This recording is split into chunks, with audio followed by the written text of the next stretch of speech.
तीन बातें जो हम जगत में तलाशते हैं और जगत में तलाशोगे तो भटकोगे, दुख पाओगे, जीवन व्यर्थ जाएगा।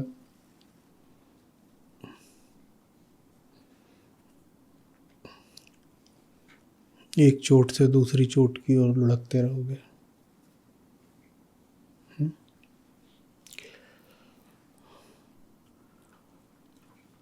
आत्मा प्रतीक है सब गलतियों से मुक्ति का। अच्छे समझिएगा, आत्मा कुछ है नहीं। भारत ने ये बड़ी भूल करी कि आत्मा को भी कुछ बना दिया। कभी भी इस फेर में मत आ जाइएगा, क्योंकि वेदांत में, भगवद गीता में, अष्टावक्र गीता में, सब उपनिषदों में, अन्यत्र भी आध्यात्मिक साहित्य में आत्मा तो लौट लौट कर आती है। आत्मा के बिना अध्यात्म की बात ही नहीं हो पाती है। तो खतरा है कि आत्मा आपके पास इतनी बार आएगी शब्द रूप में कि आपको लगने लगेगा कि आत्मा कुछ नहीं है। आत्मा कुछ नहीं है। कारण है में निहित है। आप है किसको बोलते हो? है द्योतक होता है अस्तित्व का, इजनेस। है किसको बोलते हो? अच्छा चलो प्रयोग करते हैं। हमें समझना है कि आत्मा साधारण अर्थों में, साधारण हमारे भाषाई और मानसिक अर्थों में क्यों कुछ नहीं है। ठीक है, ये खंभा है, बोलो कैसे पता? तो आंखों की पकड़ में आ गया इसलिए ठीक है। क्या मैंने अभी कुछ बोला है? कैसे पता मैंने कुछ बोला है? कानों की पकड़ में आ गया। अच्छा मुड़ो मत, ऐसे ही बताओ, क्या तुम्हारे बगल में कोई है? कैसे पता? स्मृति की पकड़ में आ गया, पहले देखा था। या स्पर्श की पकड़ में आ जाएगा, छू दोगे, आंख से नहीं भी देखा तो छू के। स्मृति, इंद्रियां, अच्छा स्मृति भी ना हो, इंद्रियां भी ना हो, तो भी यहां बैठे हो, क्या तुम्हारे पीछे कोई है? क्या तुम्हारे पीछे कोई है? अनुमान है, अनुमान से भी प्रमाणित हो जाता है। तर्कशास्त्र में जैसे कि न्याय है, न्याय दर्शन है, अनुमान को भी प्रमाण माना जाता है। अनुमान भाई, पीछे से अगर आवाज आ रही है तो पहाड़ के पीछे से, ये बड़ा शास्त्रीय उदाहरण रहता है। पहाड़ के पीछे से धुआं उठ रहा है। अब पहाड़ है तो हमें दिख तो रहा नहीं कि पीछे क्या है। पहाड़ के पीछे से धुआं उठ रहा है तो आग है। ये कौन सा प्रमाण माना जाता है? पर इसमें भी किसका उपयोग हो गया? बुद्धि का। और आत्मा वो जो अप्रमेय है और अननुमेय है, ना अनुमान की पकड़ में आनी है, ना प्रमाण की पकड़ में आनी है। तो जितने तरीकों से तुम कह सकते हो कि है, अनुमान से कह सकते हो, इंद्रियों से कह सकते हो, बुद्धि से कह सकते हो, स्मृति से कह सकते हो, आत्मा उन सब तरीकों से पकड़ में आती नहीं। तो कैसे कहोगे कि आत्मा है? तो है शब्द आत्मा के लिए उपयुक्त नहीं है। तो इसलिए मैं कह रहा हूं कि आत्मा कुछ नहीं है। आत्मा कुछ नहीं है, इसमें आत्मा के बारे में कम और है शब्द की सीमाओं के बारे में ज्यादा बोला जा रहा है। ये जो है ज्यादा टेढ़ा हो रहा है। ये जो है, ये है इतना छोटा है कि आत्मा इसमें नहीं समा सकती। तो इसलिए हम कहते हैं कि आत्मा नहीं है। और ये शब्द आप पर इतना बरसना है कि आपको लगने लगेगा कि आत्मा कुछ। और भारत ने यही गलती करी, हमने आत्मा को कुछ बना डाला। अब बहुत गुस्ताखी नहीं कर सकते थे आत्मा के साथ, शास्त्र आड़े आते थे, तो कुछ बीच का रास्ता निकाल लिया कि आत्मा दिखाई तो देती नहीं है, अदृश्य है। हाँ ठीक है, दिखाई नहीं देती क्योंकि शरीर के अंदर है। अपनी आंत देखिए कभी, वैसे ही आत्मा भी आंत जैसी होती है, शरीर के अंदर होती है। तो अब शास्त्रों ने कहा कि आत्मा अदृश्य है, तो हमने क्या बना दिया उसको कि आंत जैसी है, भीतर कहीं बैठी है। शास्त्रों ने कहा कि उसको छू नहीं पाओगे, पकड़ नहीं पाओगे, भींच नहीं पाओगे। तो हमने कहा अच्छा, जरूर बहुत छोटी है। तो हमने कह दिया बहुत छोटी सी चीज़ है, शरीर के भीतर रहती है, बहुत छोटी सी चीज़ है जो शरीर, और वो इतनी छोटी है कि शरीर के पोरों से भी बाहर निकल सकती है। मृत्यु के बाद ये जो लोग धर्मी होते हैं, इन्होंने कई तरह के किस्से गढ़े हैं कि जीवात्मा शरीर से बाहर कैसे निकलती है। तो कोई बोलता नाक से निकलती है, कोई बोलता मुंह से निकलती है। शरीर में जितने छेद होते हैं, तो किसी ने तर्क करा, बोले सारे छेदों पे हम रुई लगा देंगे, बताओ कहाँ से निकलेगी। तो बोले जो पसीने के पोर होते हैं ना, इनसे निकल जाएगी। वो तो अतिशय सूक्ष्म है, इतनी सूक्ष्म है कि वो खाल के छेदों से भी निकल जाएगी। अच्छा, ये गड़बड़ हम नहीं करेंगे। एक गड़बड़ हम कर चुके हैं, वो ये है कि हमने उसको नाम दे दिया है। क्या नाम दे दिया है? यही गुस्ताखी अपने आप में भारी पड़ सकती है। नाम भी नहीं देना चाहिए था, नाम भी नहीं देना चाहिए। पर क्या करें, नाम न दे तो क्या करें, हम साधारण जीव, नाम न दे तो बात कैसे करें। नाम नहीं दोगे तो कुछ तो बोलोगे, मतलब अच्छा नाम नहीं देना है तो कुछ और प्रतीक बनाओगे। क्या प्रतीक बनाओगे? उंगली। तो कोई आएगा कहेगा यही है फिर आत्मा, कुछ तो बनाओगे। और हम ऐसे हैं कि जिस भी चीज़ को द्योतक बनाओगे, प्रतीक बनाओगे, सूचक बनाओगे, मन जाकर के उसी को पकड़ लेगा कि अच्छा तो फिर यही होगी असली चीज़। तो आत्मा कह दिया, यही अपने आप में खतरे की बात है, इसके आगे नहीं जाना होता है। और इसके आगे मन भाग जाता है, क्योंकि मन चाहता है कि सब कुछ उसके दायरे में रहे। सब कुछ उसके दायरे में अगर है तो फिर अहंकार ही आत्मा है ना। अगर सब कुछ मन के दायरे में है तो फिर मन ही बादशाह है। तो मन जल्दी जल्दी जल्दी जल्दी करके आत्मा को भी अपनी विषय की चीज़ बना लेना चाहता है। आत्मा भी कुछ मेरे ही अधिकार की चीज़ है, जिसकी मैं परिभाषा कर सकता हूँ, जिसके बारे में कहानी गढ़ सकता हूँ, तो जल्दी जल्दी कर लेना चाहता है। ये हुआ। तो जो प्रमुख उपनिषद हैं, कुछ प्रमुख उपनिषद जो बिल्कुल आरंभिक हैं, जैसे बृहदारण्यक, छांदोग्य सब, या कि ऋग्वेद का ऐतरेय उपनिषद, तो ये सब महात्मा बुद्ध से पहले लिखे जा चुके थे। और आत्मा की बात इन्होंने जमकर करी थी, और नतीजा ये हुआ कि लोगों ने आत्मा को क्या बना मारा? जीवात्मा। कल भी मैं वहाँ गया था तो देखा नहीं था, वो उन्होंने जो श्लोक बताया, उस श्लोक में न जीवात्मा है न परमात्मा है, पर स्वयं ही उसका अनुवाद किया, या कि उस अनुवाद में जो उन्होंने पढ़ा, जहाँ से पढ़ा होगा उसमें लिखा रहा होगा अनुवाद में, क्योंकि आप उसकी संस्कृत अगर पढ़ोगे तो उसमें कहीं पे नहीं लिखा है, कहीं भी नहीं लिखा है। तो यही काम सदा से होता आया है।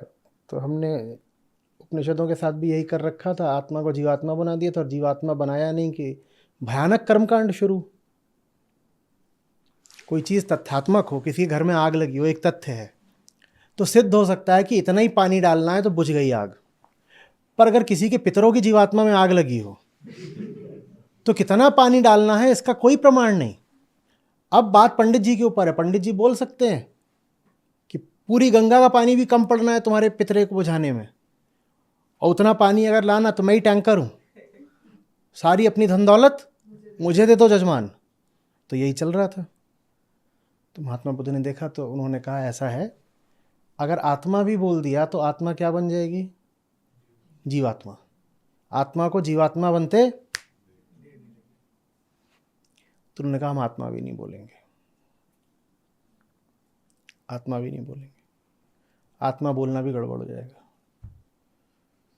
वो एक कदम और आगे बढ़ गए, बोले न तो मैं कहूँगा कि तुम्हारे भीतर कोई आत्मा है, और अगर तुम आत्मा वगैरह की बात करने आओगे तो मैं कहूँगा जिसको तुम आत्मा मानते हो झूठ है, क्योंकि लोग जिसको आत्मा मानते हो तो झूठ।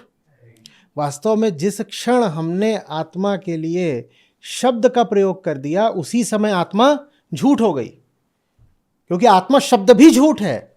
आत्मा के साथ है, आत्मा के साथ है नहीं जुड़ सकता, है इसके साथ जुड़ेगा भाई। पानी है, तौलिया है, देह है, ये तो ठीक है। शब्द है, स्मृति है, बुद्धि है, सूक्ष्म शरीर है, मन है, ये सब हैं। आत्मा आत्मा नहीं है। और अगर आत्मा है को अगर आत्मा के लिए इस्तेमाल करना है तो फिर ये सब नहीं है। दोनों के लिए एक साथ एक ही शब्द का इस्तेमाल आप नहीं कर सकते, अलग अलग आयाम की बातें हैं। अगर आपको कहना है कि आत्मा है तो फिर आपको ये मानना पड़ेगा कि जो जगत है ये जगत नहीं है, जगन मिथ्या। अगर आत्मा तो, लेकिन अभी हम ऐसे तो है नहीं कि हम कह दें कि ये मेज नहीं है, मैं ही नहीं हूँ, आओ मेरे ऊपर से रोलर निकाल दो, ऐसा तो हम है नहीं है ना। तो अभी तो हम बोलेंगे भाई कि हम हैं। तो अगर हम हैं तो फिर हमें सम्मानपूर्वक यही कह देना चाहिए, यदि हम हैं तो जिस अर्थ में हम हैं उस अर्थ में आत्मा। हाँ, तो फिर अब आप समझ में आ रहे हैं कि क्यों गौतम बुद्ध अनात्मा लेके आए। अनात्मा, क्योंकि हमने आत्मा को बिल्कुल खा पी के पचा के डकार मार दी थी। तो उन्होंने कहा ये तुम पेट में आत्मा लेके बैठे हो, ये आत्मा झूठ है, ये फॉल्स कॉन्शियसनेस है, ये झूठी चीज है। क्योंकि आत्मा वो जो अपनी हो, इसमें तुम्हारा अपना कुछ है ही नहीं है, तो तुम पर पड़े प्रभाव है, ये तो अहंकार है जिसको तुम आत्मा बोल रहे हो। आत्मा माने जो अपनी हो, आत्मा मेरी निजी पूरी तरह से, ये तुम्हारा क्या है इसमें।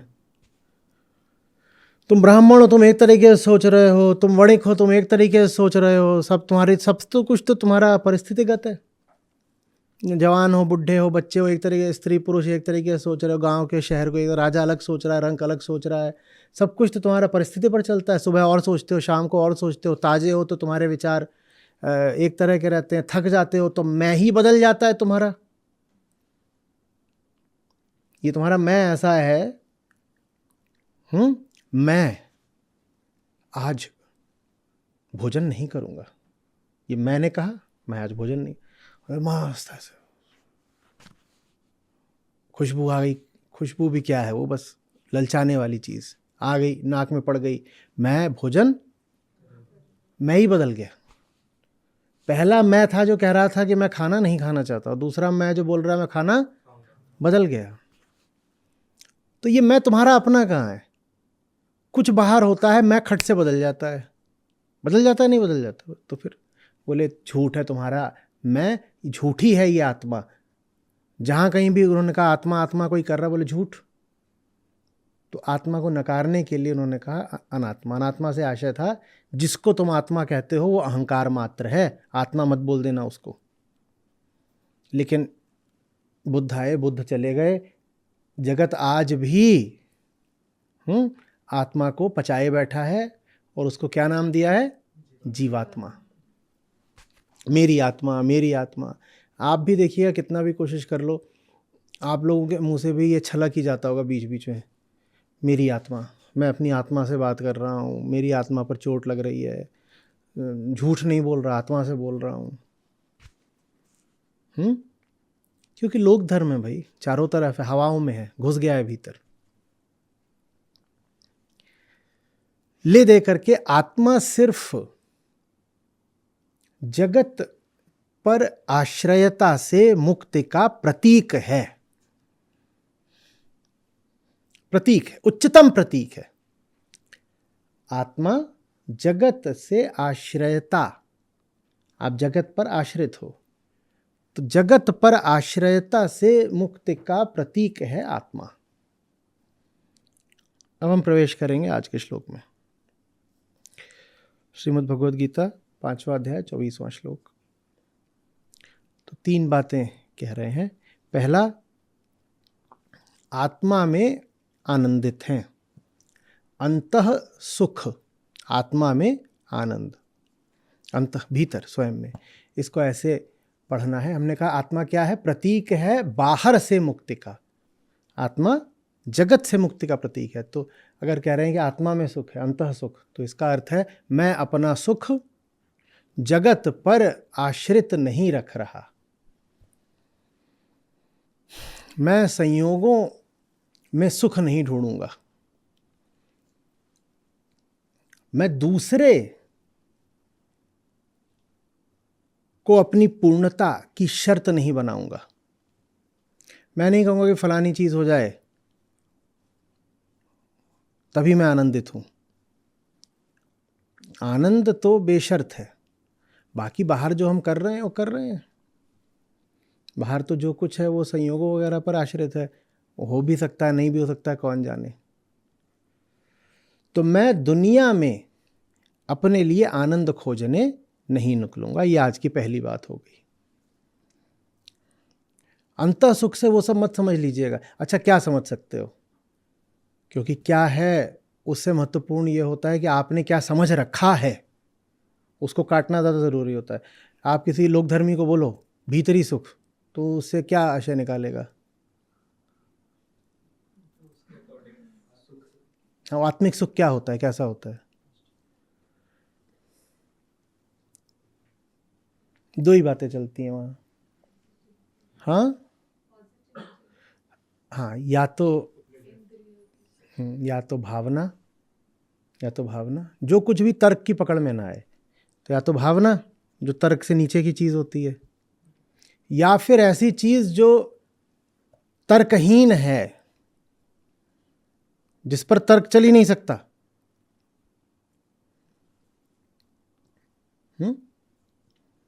ऑकल्ट, ऑकल्ट समझते हैं क्या? जादू टोना, जहां पे कोई समझाने की जरूरत ही नहीं कि कैसे हुआ, बोल बस हुआ। तो कहो भीतरी सुख मिला है, तो कहेंगे अच्छा हम आंख बंद करते हैं, फलाना मंत्र मारते हैं और भीतर गुदगुदी हो जाती है। ये अंतः सुख है। उसकी बात नहीं हो रही है, उसकी नहीं बात हो रही है। न वो है कि हम जब अपने प्रिय आराध्य की छवि को अपने सामने देखते हैं तो आंखों से आंसू बहने लगते हैं और तन मन सब गीला हो जाता है। वो भी नहीं है। ये उसकी बात नहीं हो रही है। ये किसी सुख की बात नहीं हो रही है। ये सकारात्मक बात है ही नहीं। ये बात है कि मैं बाहर अपने सुख को तलाशने नहीं निकलूंगा। ये आशा झूठी है। ये आशा झूठी है, बाहर नहीं। विषयों से नहीं मिलने वाला वो कहाँ मिलने वाला है? मिलने की बात ही झूठी है। मिलने की बात वहां लगती है जहां कुछ खोया हो। खोया तो हाँ, जब तुम खोजने निकल जाते हो तो खो जाता है। उस दिन हमने क्या बोला था? खोजना ही खोना है, खोया है ही नहीं। आपको क्या लग रहा है कि आप दुखी हो? आप दुखी नहीं हो, क्योंकि आप सुख खोज रहे हो इसलिए आप दुखी हो। ये जो सुख का सिद्धांत है, कॉन्सेप्ट है, इसने आपको दुखी कर रखा है। क्योंकि ये एक असंभव सिद्धांत है। ये कहता है दुनिया में कुछ ऐसा मिल जाएगा कि बिल्कुल हमारी छाती पट जाएगी, तर जाएंगे। वो हो नहीं सकता। जब वो हो नहीं सकता तो आप क्या हो जाते हो? दुखी। तो सुख की तलाश का नाम ही दुख है, अन्यथा दुख है नहीं जीवन में। सहज स्वाभाविक स्थिति क्या है? आनंद। पर सामान्य साधारण स्थिति क्या है? दुख। स्वाभाविक स्थिति तो आनंद की है, लेकिन नॉर्मल माने आप ज्यादातर लोगों को देखो तो उनकी क्या स्थिति रहती है? क्या है बुद्ध का पहला सिद्धांत? जीवन। ये तो अजीब बात। स्वभाव आनंद है पर जीवन दुख है। स्वभाव आनंद है, जीवन दुख है। ये दोनों बातें कैसे चलेंगी साथ में? ऐसे ही चलेंगी साथ में। स्वभाव आनंद होगा पर हम स्वभाव में नहीं रहते ना। हम प्रकृति में इधर उधर टटोलना शुरू कर देते हैं कि कुछ यहाँ है, कुछ वहाँ है, कैसा है। और जिस चीज़ को आप प्रकृति में पाना चाहते हो, प्रकृति माने जगत दुनिया, वो प्रकृति में मिल नहीं सकती, ये नियम है। जब वहाँ नहीं मिलेगी तो क्या होगा? दुख मिलेगा। यही दुख है। दो गड़बड़ियाँ हैं, ब्लंडर हैं। पहला, वो तलाश रहे हो जो तुमने कभी खोया नहीं। दूसरा, वहाँ तलाश रहे हो जहाँ कभी मिलेगा नहीं। और इन दोनों भयानक भूलों के बाद दुखी नहीं होगे तो क्या करोगे?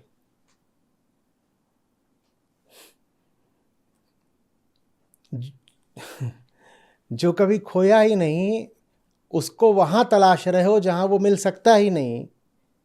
ये दोनों हुनरमंद काम करने के बाद भी दुखी नहीं होगे तो क्या उत्सव मनाओगे? तो जीवन दुख इसलिए है। पानी में मीन जो है उसको तलाशने निकले हो, और तलाश ही उससे दूर कर देती है जो मिला हुआ है।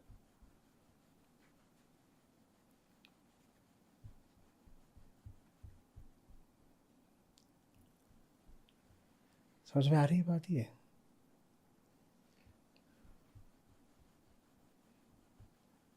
दुनिया पर आश्रित नहीं।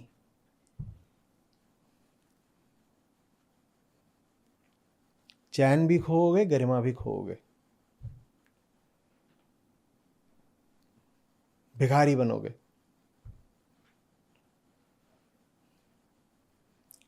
गिड़गिड़ाती हुई नजर देखी है कभी? भिखारी बोल ही दिया है, उसकी नज़र याद करो कैसी होती है। सड़क पर देखे होंगे, उनकी नज़र कैसी होती है।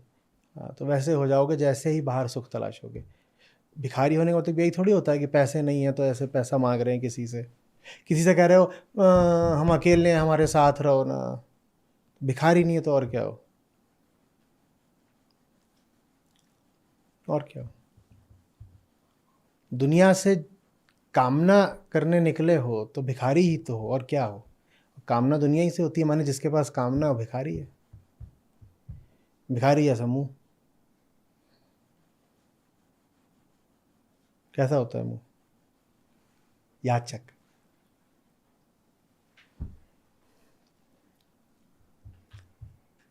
मुक्त पुरुष के लिए एक बड़ा अच्छा नाम होता है अयाची।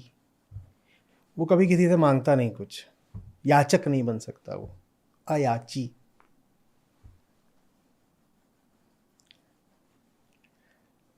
बहुत सारे सब जवान लोग बैठे हो, माँ बाप बनोगे, बच्चे को यही नाम दे देना।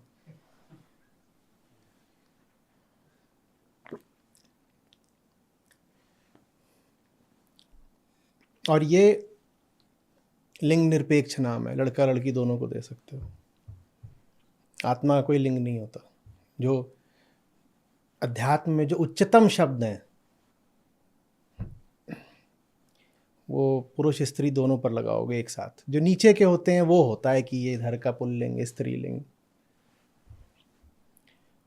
हम कह देते हैं आत्मा ऐसी होती है, पर अक्सर आप पढ़ोगे अनुवाद वगैरह में तो आत्मा होता है ऐसा भी लिखा होता है, और वो भी ठीक है। होती है बोलो, होता है बोलो, दोनों ठीक है। वास्तव में न होती है न होता है, उसका कोई लिंग नहीं होता है। जब वो उसके साथ है ही नहीं लग सकता, तो स्त्री है और पुरुष है कैसे लग गया? जो है ही नहीं, तुमने उसमें लिंग भी लगा दिया है। कुछ नहीं।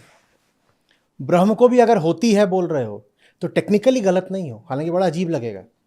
ब्रह्म ब्रह्म होती है, हाँ होती है, सब पर गलत नहीं है। ब्रह्म होती है अगर, क्योंकि जो ब्रह्म होता है बोल रहे हैं फिर वो भी बराबर के गलत है। तो वो गलती होती है भी, कर सकते हो उतनी गलती। समझ में आ रही बात? कोई बहुत गूढ़ रहस्य नहीं है।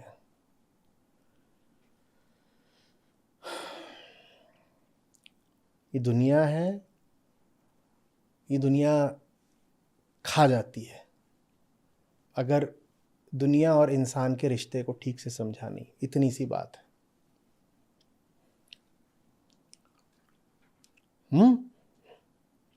मिस्टिकल सीक्रेट्स, स्पिरिचुअल वंडर्स, ये सब कह कह के हमने सीधी सरल बात को बहुत दूर का बना दिया है। कुछ नहीं है, यही है, ये दुनिया है और जो चाह रहे हो इस दुनिया में नहीं है, नहीं है, नहीं है। और ये बुरी खबर नहीं है, क्योंकि अगर इस दुनिया में नहीं है तो पहले से है। चाहने वाले में ही मौजूद है वो जिसको दुनिया से चाह रहा है। तो दुनिया में नहीं है, ये कोई बुरी खबर नहीं है।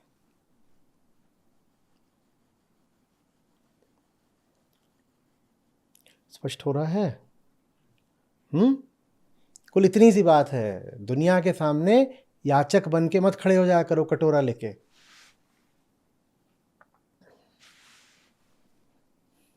देखो मुंह है, ऐसे मुंह भी तो कटोरे ऐसा हो सकता है, कुछ दे दो, दे दो। पैदा होते हैं तो ऐसे ऐसे मम्मी की ओर देखते हैं, कुछ दे दो। मौत हुई है, भैंसे वाला आया, उससे ही बोल रहे हैं 2 मिनट और दे दो। जन्म से लेके मृत्यु तक क्या है? दे दो। तो पूरा अध्यात्म बस यही है, बंद करो ये दे दो, दे दो, बहुत हो गया।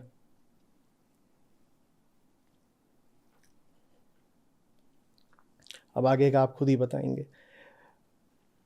अंतर आराम,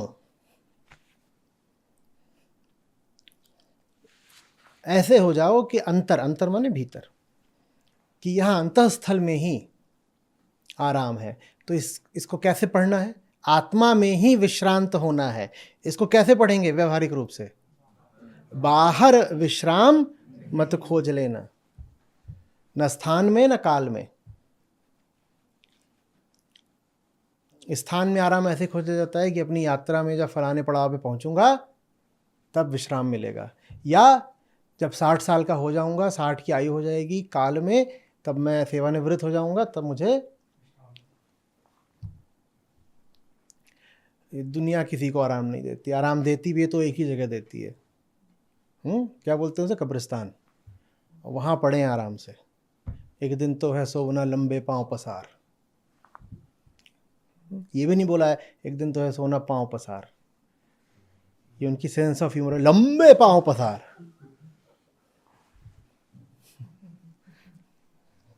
वो पता नहीं कौन सा एक है, उसकी बड़ी लंबी सी गर्दन थी, अच्छा एक्टर था, तो वो इस तरह से बात करता है, अपन से वो नहीं करने का।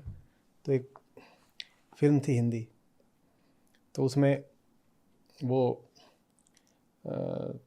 गाड़ी चला रहा है, तो वो उसको बोल रहा है कि ये हाथ देना। तो गाड़ी मोड़नी है बाईं तरफ, जो बगल में बैठा बोला हाथ देना। तो उसने हाथ दिया, वो जो बगल में बैठा वो छोटा सा है, जॉनी लीवर है शायद, तो उसने थोड़ा सा दिया। उसने थोड़ा सा हाथ दिया तो देख बाकी गाड़ियों ने ध्यान नहीं दिया, तो बोलता है लंबा हाथ देने का।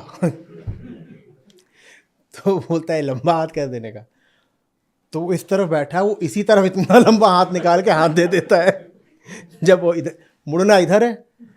और उसको ये बताने की कि लंबा हाथ देना होता है, वो है लंबा सा, इतना लंबा हाथ वो यहाँ निकाल देता है। जब वो इतना लंबा हाथ निकाल देता है तो एक्सीडेंट हो जाता है। तो ये जो लंबा हाथ है ये अपने आप में बड़ी एक हास्यास्पद चीज़ है। साहब इसकी शुरुआत बहुत पहले कर गए थे, एक दिन तो है सोना लंबे पांव पसार। अब आदमी तो छोटे छोटे भी होते हैं, उनके भी बोले लंबे ही है तुम्हारे पांव, मस्त पड़े रहोगे। दुनिया में आराम मत मांगना, दुनिया में आराम मत मांगना। जब तक पैदा हुए हो, इस बात को सांख्य योग में श्री कृष्ण कहते हैं, प्रकृति में हो तो गति तो रहेगी, उस गति को ही आराम मान लो। जिसको गति में आराम नहीं है उसको बिस्तर में आराम नहीं मिलेगा, उसको फिर यही है कि शमशान। आराम चाहिए जीते जी, जीवन मुक्त का तो यही मतलब होता है ना, जो है जीते जी है। मरने वरने की बातें हम नहीं करते। मर के किसके लिए? मर के तो दुख की समस्या ही नहीं बचती, तो फिर प्रॉब्लम ही इनवैलिड हो गई, तो अब सॉल्यूशन क्या लाएं? तो जीते जी आराम चाहिए, और जीते जी हमसे कहा है कि लगातार गति रहेगी। तो आराम अगर है तो गति के मध्य है, नहीं तो कहीं नहीं है। काम के बीचों बीच जो विश्राम में नहीं है वो काम खत्म करके विश्राम नहीं पाएगा। इसके लिए काम सही चुनो। मैंने ये नहीं बोला है कि काम के बीचों बीच आराम का मतलब होता है ऐसे इधर हो गए और सो गए। डर जाता हूँ अचानक, बहुत धुरंधर बैठे हैं, सत्र चल रहा हो, काम चल रहा हो, कुछ चल रहा हो, तो आचार्य जी ने बोला था काम ही आराम है, आराम में चले गए।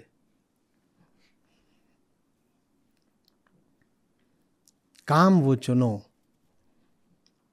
जो भीतरी तौर पर तुम्हें थकाने की जगह और ताज़ा करता चले। ये अच्छे काम की पहचान होती है। शरीर थक सकता है, शरीर की हम बात नहीं कर रहे। मशीन है, मशीन तो गर्म हो सकती है, मशीन में फटीग आ सकती है, ये सब ठीक है। काम ऐसा होना चाहिए कि भीतर से, लेकिन काम ही तुम्हें तरोताज़ा करता चले। काम का काम है तुम्हें निर्मल कर देना। काम ऐसा चुनो जिंदगी में।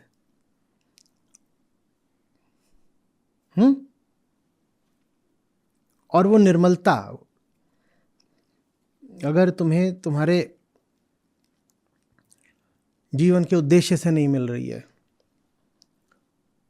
तो वो फिर कहीं पहुंच करके, कुछ पा करके नहीं मिलेगी। हम सब कहते हैं कि कोई समय आ जाएगा जब आराम कर लेंगे। जो लोग ऑफिस जाते हैं कहते हैं संडे आएगा आराम कर लेंगे, या साल में एक बार छुट्टी मनाने जाते हैं तो कहते हैं वेकेशन लेंगे तो आराम कर लेंगे।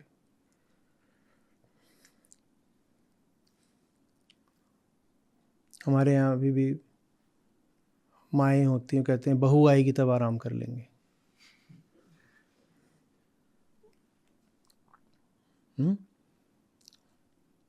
अभी ये घर में रहता है, ये 4 साल का हो जाए, स्कूल जाने लग जाए, 6 घंटे स्कूल में रहेगा तो मैं आराम कर लूँगी। ऐसे नहीं होता, ऐसे नहीं होता। कुछ भूल कर दी है। किसी ऐसी चीज़ में अगर तुम आ गए हो जिसके अंत में तुम्हें आराम मिलेगा तो तुम गलत चीज़ में आ गए हो। आराम मध्य में मिलना चाहिए, पर तभी मिलेगा जब सही काम चुना है। सही काम की पहचान ये होगी, वो थकाएगा नहीं, वो और जगा देगा। शरीर की बात हम नहीं कर रहे हैं। शरीर थकने वाली चीज़ है, वो थकता है। चेतना की बात कर रहे हैं।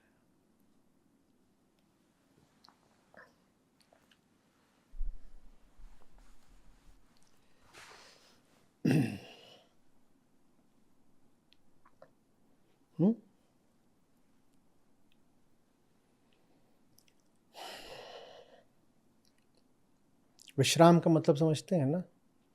विश्राम माने क्या होता है?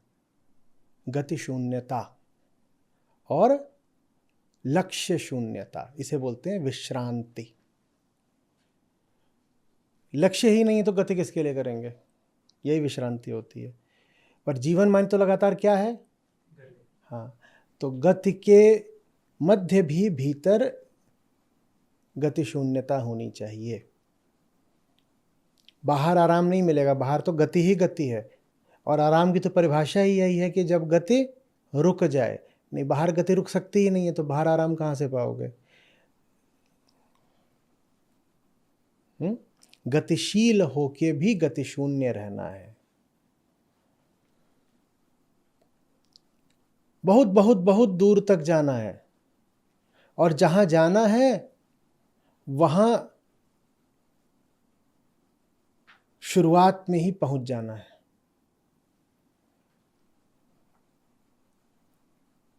इसको अंग्रेजी में ऐसे बोला था, उसका भी पोस्टर होगा, begin the journey from the destination.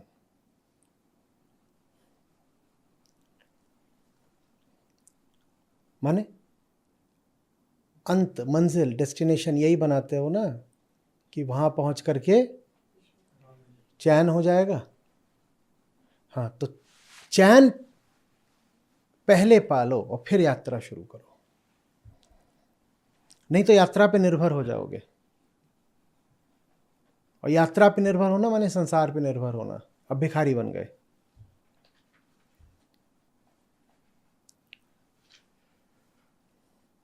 आचार्य जी, आपका मिशन पूरा है, मेरे लिए पूरा है, संसार में पूरा नहीं है। संसार में तो इतना पीछे है कि पता नहीं, हो सकता है मेरे जैसों के 10 जन्म लग जाए तब भी पूरा ना हो, पर भीतरी तौर पर मेरे लिए पूरा है। अंत में उसको जहां पहुंचना है, मैं वहां पहले ही खड़ा हुआ हूं। तो सांसारिक तल पर बहुत अधूरा है, पर आंतरिक तल पर अभी ही पूरा है। अंत में जहां पहुंचेगा मिशन, मैं वहां ही खड़ा हुआ हूं। और मैं वहां अगर खड़ा ना हूं तो फिर मिशन ही गड़बड़ हो जाएगा ना। अगर गलत केंद्र से शुरुआत हो रही है, हम कह रहे हैं शुरुआत ही होनी चाहिए मंजिल से, मंजिल से नहीं शुरुआत हो रही। अगर गलत केंद्र से शुरुआत हो रही है तो यात्रा ही पूरी गलत हो जाएगी।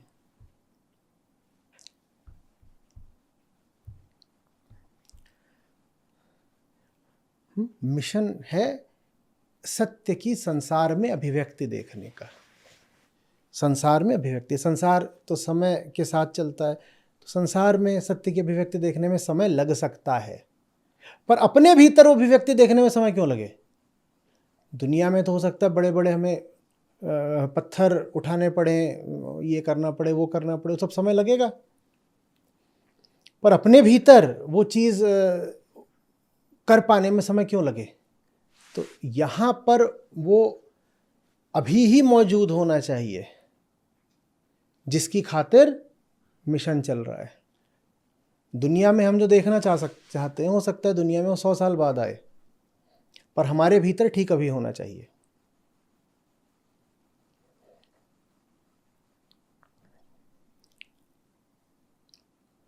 स्पष्ट हो रही है बात? तीसरी चीज क्या बोल रहे हैं? अंतः जगत प्रकाशित है, और पहली दोनों बातें इस तीसरी बात पर आश्रित हैं। ये तीसरी चीज हो जाए तो पहली दोनों अपने आप हो जाती हैं। ये जो 3 बातें बोली भीतर के बारे में, उन तीनों में सबसे महत्वपूर्ण बात है ये है, तो पहली दोनों अपने आप हो जाएंगी। अंतः जगत प्रकाशित है माने खुद को देखा हुआ है, दृष्टि स्वयं को जानती है, अंधे बहाव नहीं चल रहे हैं भीतर, कुछ सुना और प्रतिक्रिया आ गई। इससे ज़्यादा लाचारगी की बात नहीं हो सकती। बात हो रही थी, सामने वाले ने कुछ बोला और पता भी नहीं चला कि कान गर्म हो गए हैं, मन कंपित हो गया है, पता भी नहीं चला। होता है नहीं होता है? तो ये तो लाचारगी है, ये नहीं होने देना है। भीतर जो हो रहा है उसका मुझे पता होना चाहिए। अच्छा सुनो, हमने ये नहीं बोला भीतर जो हो रहा है मुझे उस पर नियंत्रण करना है। नियंत्रण करना है नहीं बोला, क्या बोला? बस पता होना चाहिए। नियंत्रण की नियत से अगर पता करोगे तो सब गलत हो जाएगा। ये सब नियत वगैरह मत रखो, नियंत्रण वगैरह कुछ नहीं।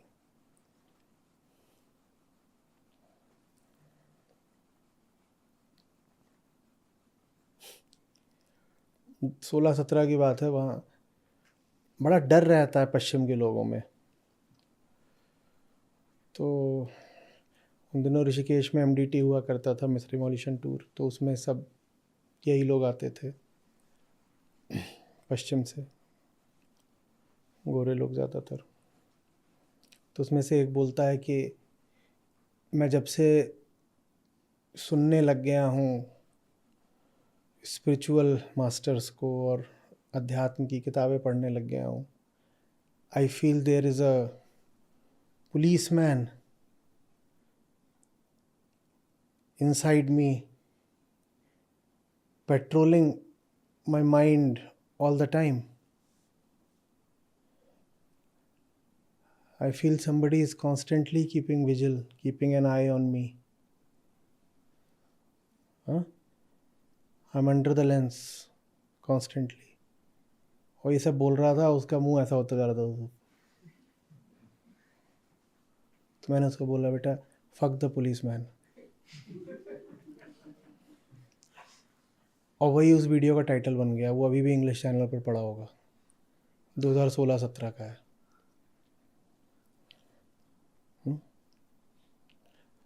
तब इतना आतंकवाद नहीं था, तो हम ऐसे टाइटल देना अफोर्ड कर लेते थे। अब नहीं देंगे, नहीं तो आप लोगों को एक और राउंड से गुजरना पड़ेगा। इसी बात के स्क्रीनशॉट लग जाएंगे कि ये देखो, ये अपने आप को सनातनी बोलते हैं, आध्यात्मिक बोलते हैं, भाषा देखो इनकी। वो वीडियो अभी भी होगा इंग्लिश चैनल पर। नियंत्रण की नीयत से अवलोकन नहीं करा जाता, आत्म सुधार की नीयत से आत्म अवलोकन नहीं करा जाता। बताओ क्यों?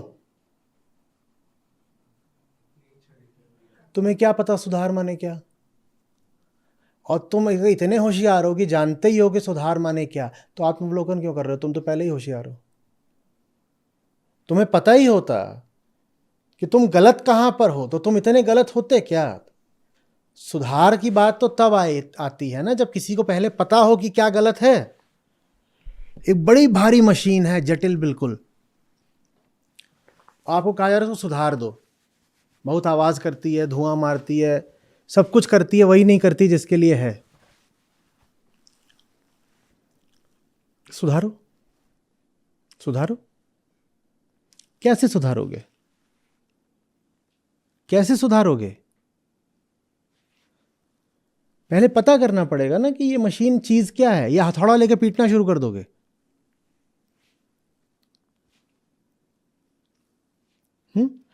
बिना जाने हथौड़ा लेके पीटने को कहते हैं कर्मकांड। बहुत भारी मशीन है जो काम नहीं कर रही है, तो हैमर, स्लेज हैमर लेके आए और दनादन दनादन इधर उधर पीट रहे हैं। क्यों? क्योंकि हमारे पुरखों ने भी एक बार ऐसे ही पीटा था तो मशीन चल गई थी। इसको क्या बोलते हैं? कर्मकांड। और बहुत भारी मशीन है, उसको देखा, गौर से देखा, और फिर जाकर धीरे से एक बोल्ट टाइट कर दिया। देखने में लगाए 3 घंटे, टाइट करने में लगाए 3 सेकंड, और मशीन चल पड़ी। इसको ज्ञान बोलते हैं। सुधारने की नीयत से नहीं, समझने की नीयत से देखा। मैं समझना चाहता हूँ ये मशीन क्या है। समझ में आ गया कि ये मशीन क्या है, इसकी पूरी डिज़ाइन क्या है, इसकी पावर ट्रेन क्या है, तो उसके बाद सुधार तो हो ही जाएगा। उसके बाद तो सुधार में 3 सेकंड में हो जाएगा। तो आत्मावलोकन कभी भी न आत्म सुधार की नीयत से होता है, न आत्म नियंत्रण की नीयत से। ये सब जो होता है ना, सेल्फ कंट्रोल, माइंड कंट्रोल, ये बड़े गंदे शब्द हैं और बहुत चलते हैं। ये जो पॉपुलर पॉप स्पिरिचुअलिटी है और सेल्फ हेल्प है, इसमें खूब चलता है how to control thoughts. Who is the controller? Vedant पूछेगा। कंट्रोल तो ठीक है, पर ये कौन है जो कंट्रोल करने आया है? ये कौन है? ये खुद थॉट है, ये खुद अहंकार की पैदाइश है, और ये समझता कुछ नहीं है, सुधारना चाहता है। समझता कुछ भी नहीं है और सुधारना चाहता है। अच्छा, मैं ऐसे ही कहीं से मान लो किसी को उठा लाऊं। अभी भी हमारे निकोबार आइलैंड्स में एक, मैं कबीलों की बात करने आ रहा, तो देखो, तो रहते हैं वो, और वो उनका आप रिसर्च करिएगा, उनको बड़ा बुरा लगता है अगर बाहरी दुनिया से कोई उनसे संपर्क करने आ जाए, वो हत्या कर देते हैं। वो अभी भी ऐसे ही रहते हैं। और आप ज़बरदस्ती उनके यहाँ पे घुस जाएं, उनके जो द्वीप हैं, और वो आपको मार वार दें, तो भारत सरकार भी आपकी मदद नहीं करेगी। उनको बोलते, मैं बता देता हूँ, उनको बोलते हैं सेंटिनल खोज लीजिएगा, नाम आपका काम है, ठीक है। तो उन्होंने कुछ नहीं देखा है, उन्हें कुछ देखना भी नहीं है। उनको मैं यहाँ बुला दूँ और यहाँ कर दूँ अंधेरा और बोलूँ प्रकाशित करो, इस हॉल को प्रकाशित करो, तो क्या क्या करेंगे? उन्हें आग लगाना आता है, ये वो जानते हैं। ये भी एक टेक्नोलॉजी है भाई। और यहाँ लकड़ी का माल है, ये कुर्सियाँ भी हैं, आप लोग भी हैं, मैंने कपड़े लगते हाड़ मास, ठीक। और आपको बुलाया जाए, कहा जाए इसको प्रकाशित करो, आप क्या करोगे? आप जाओगे, ऐसे करोगे। ये होता है ज्ञान। और कुछ पता नहीं है, खंभे जला दिए, क्या बोल के हवन कर रहे हैं, इंसान जला दिया, क्या बोल के बलि दे रहे हैं, जानवर काट दिया, क्या बोल के अश्वमेध, नरमेध, अजमेध सब चल रहा है। ये एक कर्मकांड, कुछ पता नहीं है, करा सब कुछ प्रकाश के लिए ही जा रहा है, क्योंकि कर तो धर्म के नाम पे ही रहे हो ना, तो कर प्रकाश के लिए ही रहे हो, पर तुम्हें पता नहीं है कि सारा काम हो सकता है एक स्विच से। पर उस स्विच को खोजने में, उस स्विच को जानने में, उसकी पूरी प्रक्रिया समझने में संयम लगता है। यही साधना है, यही ज्ञान मार्ग है। इधर उधर हाथ फालतू मत चलाओ, समझने की कोशिश करो। समझ जाओगे तो सही कर्म अपने आप हो जाएगा। क्यों जानवरों की तरह बिना कुछ जाने इधर उधर दौड़ लगा रहे हो? आत्मज्ञान बिना नर भटके, कोई मथुरा कोई काशी, भागे जा रहे हो। आत्मज्ञान है नहीं, यहाँ पे ये करें, यहाँ वो करें। और बात सिर्फ धार्मिक क्षेत्र की नहीं है, जो बात मथुरा काशी के लिए कही गई है वही बात बेंगलोर गुड़गांव के लिए भी कही जा सकती है। वहाँ भी तो यही हो रहा है। कोई सोच रहा है कि मंदिरों में मुझे राहत मिल जाएगी, कोई सोच रहा है कि मुझे कॉरपोरेट ऑफिस में राहत मिल जाएगी। आ रही बात समझ में? समझो समझो, बहुत इस पर परेशानी की बात नहीं कि नहीं, पर करना क्या है, समझ के क्या करना है इसकी चिंता तुम्हें नहीं करनी है। जो होना है वो अपने आप। तुम्हारा काम करना नहीं है, तुम्हारा काम जानना है। तुम्हारा स्वभाव कर्म नहीं है, तुम्हारा स्वभाव बोध है। और बोध की स्थूल अभिव्यक्ति कर्म के रूप में अपने आप हो जाती है। जो भीतर बोध है वही फिर बाहर इंद्रियगत कर्म बन जाता है, कर्म हो जाएगा। कर्म के लिए इतना शोर मत मचाओ।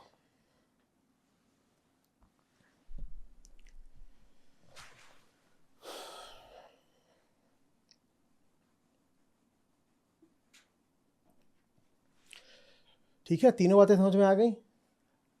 दुनिया में क्या नहीं तलाशना है? सुख चैन, आराम विश्राम और प्रकाश, माने स्वयं को देखने का काम तुम्हें खुद करना पड़ेगा।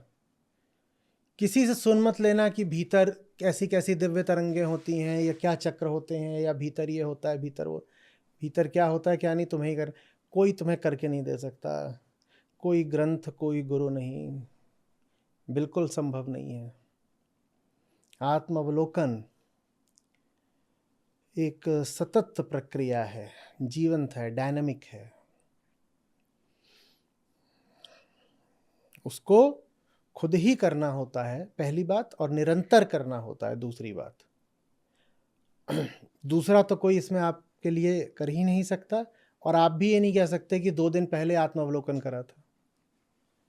आत्मावलोकन एक तरीका है जीने का, वो कोई क्रिया नहीं है कि सब गुरु लोग अपनी अपनी क्रियाएं देते हैं। तो आचार्य जी ने भी एक क्रिया दी है, क्या? आत्मावलोकन। तो 27.5 मिनट आत्मावलोकन करा करता हूं। एक ने तो यहां तक लिखा था कि मुझे तो रिफ्लेक्शन के लिए सबसे उपयुक्त टाइम कमोड पे लगता है। पूरी दुनिया से मैं कटा हुआ हूं, कोई परेशान करने नहीं आएगा, हिल भी नहीं सकता, स्थिर, अकंप, अडोल। और फिर मैं देखता हूं स्वयं को। गंदी आदत है, इस हालत में किसी को भी नहीं देखना चाहिए। क्या देख रहे हो?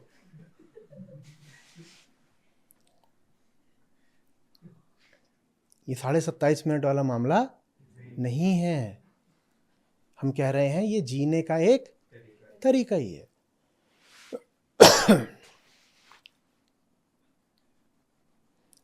अपने साथ रहना, अपने साथ रहना, पुलिस वाले की तरह नहीं, कह लो सहचर की तरह।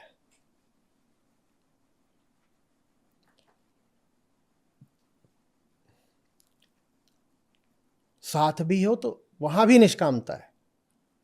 अपने साथ इसलिए नहीं है कि अपने साथ हैं तो ज्यादा गहरा हो जाएगा अध्यात्म, नहीं नहीं, बस अपने साथ होना है। क्यों होना, कोई पूछ ही ले क्यों होना है, क्यों होना है, क्यों होना है, क्यों होना है, बोलो स्वभाव है, और स्वभाव का कोई कारण नहीं होता, ये स्वभाव है। जानना स्वभाव है। तो कोई पूछे नहीं मैं क्यों जानूं, मेरा मन नहीं है जानने का, ये लगभग वैसी सी बात है कि कोई कहे क्यों सांस लूं, मेरा मन नहीं है सांस लेने का। जो चीज शरीर के लिए सांस और धड़कन है, वही चीज चेतना के लिए बोध है। शरीर नहीं रह सकता बिना सांस के, धड़कन के, और चेतना नहीं रह सकती बिना बोध के। तो इसमें कारण नहीं पूछा जाता, नहीं पर मुझे नहीं जानना, पर हम हैं जबरदस्त जीव। किसी की नाक ऐसे दबा दो तो वो एकदम छटपटा के तुम्हारा हाथ मार देगा कि हटाओ, नाक दबा दी। पर अक्सर किसी से सच बोलो तो देखा है लोग कहते हैं नहीं मुझे नहीं सुनना, नहीं मुझे जानना ही नहीं है। नहीं मैं तुम्हें बताना चाहता हूँ, देखो कि जो तुम सोच रहे हो ऐसा नहीं है, गीता में कुछ और लिखा है। मैं कह रहा हूँ नॉट इंटरेस्टेड, मुझे जानना ही नहीं, मुझे क्यों बता रहे हो। ये आप स्वभाव विरुद्ध जा रहे हो, और स्वभाव विरुद्ध जाने का चेतना पर वही असर पड़ेगा जो सांस को रोकने का असर पड़ता है शरीर पर। शरीर मरना लग जाता है ना, वैसे ही बोध से वंचित करोगे तो चेतना मरने लग जाती है। चेतना की नियमित प्रतिपल की खुराक है बोध। आत्म अवलोकन कोई लग्जरी नहीं है, कोई विकल्प नहीं है, कोई नवाबी शौक नहीं है। आत्म अवलोकन भीतरी जिंदगी के लिए दिन भर की सांस है, खाना है, पानी है। उसके बिना जो जो तुम हो भीतर से माने चेतना में, जड़ भी हो चेतन भी हो ना। तो जो तुम्हारा जड़ शरीर है, जैसे इसको खाना पानी देते हो, वैसे चेतना है, उसको क्या चाहिए, बोध, जानना, निरंतर जानना, निरंतर। और निरंतर जानना ही ध्यान है, और नहीं कुछ मेडिटेशन होता। मेडिटेशन कुछ और नहीं, बाकी सब जो मेडिटेशन के नाम पे हो रहा है मनोरंजन है, खिलवाड़ है, धोखा है खुद से ही कि मेडिटेशन, वो सब कुछ नहीं है। लगातार एक उपस्थिति, हम हैं। कितने लोगों का अनुभव रहा है कि बिना हुए भी घंटों घंटों काम करा जा सकता है, कि काम इधर हो रहा है और आप हैं ही नहीं। रहा है ना अनुभव? कितनों का अनुभव रहा है कि 2 घंटे यहां बैठा जा सकता है यहां बिना हुए भी। हाथ उठाओ, राघव, लंबा वाला, लंबा हाथ निकाल के।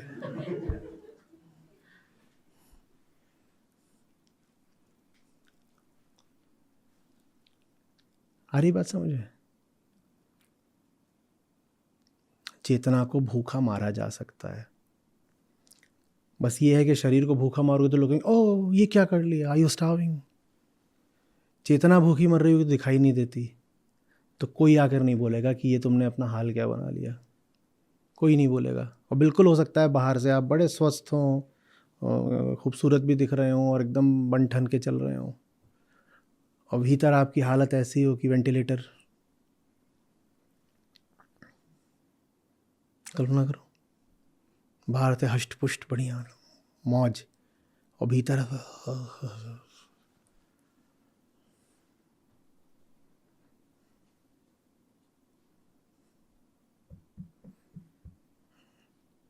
फिर ऐसों को बोलेंगे अपने नायम आत्मा बलहीन लभ्यो। चेतना को इतना दुर्बल कर दोगे तो आत्मा का लाभ कैसे मिलेगा। सबल चेतना को ही आत्मा मिलती है, और चेतना सबल होती है क्या खा खा के? बोध। और बोध माने आत्मावलोकन, लगातार देखते रहना ये चल क्या रहा है, ये चल क्या रहा है। मैं अपनी अनुपस्थिति में कुछ नहीं होने दूंगा।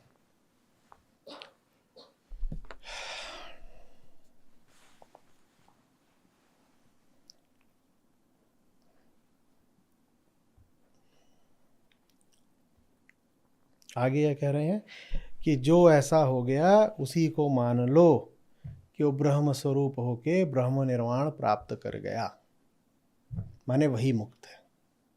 माने जो दुनिया में ना सुख चैन खोजता है, ना आराम खोजता है, न दुनिया से अपने बारे में पहचान खोजता है, वही ब्रह्म निर्वाण प्राप्त है। अपना प्रकाश मैं स्वयं बनूंगा, स्वयं बनूंगा। निर्वाण शब्द यहाँ पर है, बुद्ध को बहुत पसंद था ये शब्द। बुद्ध ही बोल गए थे ना, अपदीपो भव, अपना प्रकाश खुद बनो, क्योंकि अभी हम कह रहे थे ये काम तुम्हारे लिए कोई और नहीं कर सकता। उच्चतम ग्रंथ भी तुम्हें परोस के नहीं दे पाएगा कि ये रहा साहब आत्मावलोकन, आपके भीतर ये आपके भीतर क्या चल रहा है वो सिर्फ आप जान सकते हो, आपको ही जानना पड़ेगा। और जो अभी चल रहा है वो थोड़ी देर में नहीं चल रहा होगा, तो ये काम भी करना है निरंतर।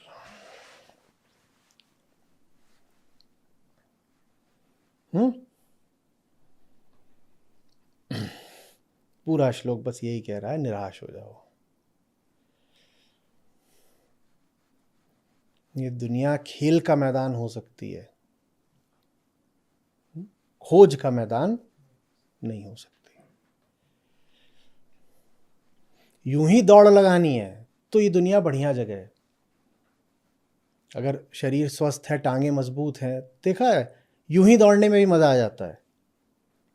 निरुद्देश्य क्या कर रहे, दौड़ रहे, उसमें भी अच्छा लगता है, अच्छा लगा, बस सेहत अच्छी होनी चाहिए उस दिन। तो दुनिया दौड़ने वगैरह के लिए अच्छी है, मैदान है, खुला मैदान है, दौड़ो। पर दुनिया से उम्मीद लगाओगे कि सुख चैन आराम यहाँ कुछ मिल जाएगा तो बड़ी लात खाओगे। खूब खेलो पर उम्मीदें मत रखो।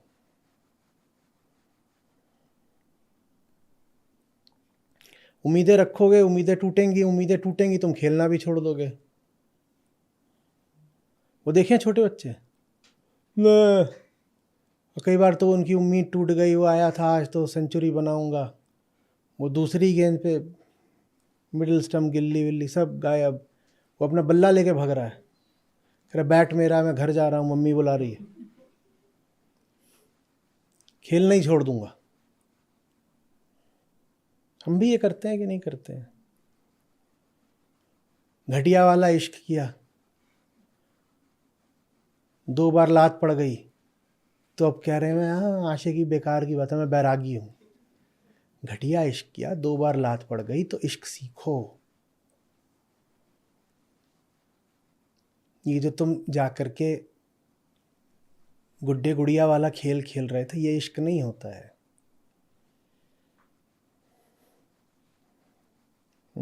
खेलना नहीं छोड़ना है।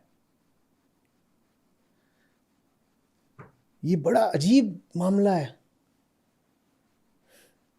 जीत की आशा भी नहीं रखनी है, प्राप्ति का लोभ भी नहीं रखना है, पर खेलते लगातार जाना है। तो काहे के लिए खेलें? खेलने के लिए खेलें, खेलने के लिए खेलो। और खेलने के लिए की जगह अगर तुम खेलोगे पाने के लिए तो दिल टूट जाएगा। दुनिया एक चीज में बिल्कुल विशेषज्ञ है, क्या करने में? दिल तोड़ने में। यहां जिसने दिल लगाया उसी का दिल टूटा है। दिल मत लगाना, बाकी तुम जम के खेलो,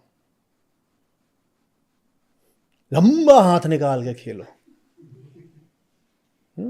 बस दिल मत लगाना। मोह आसक्ति ये सब नहीं, बाकी तो मौजा ही मौजा। The world is your play ground.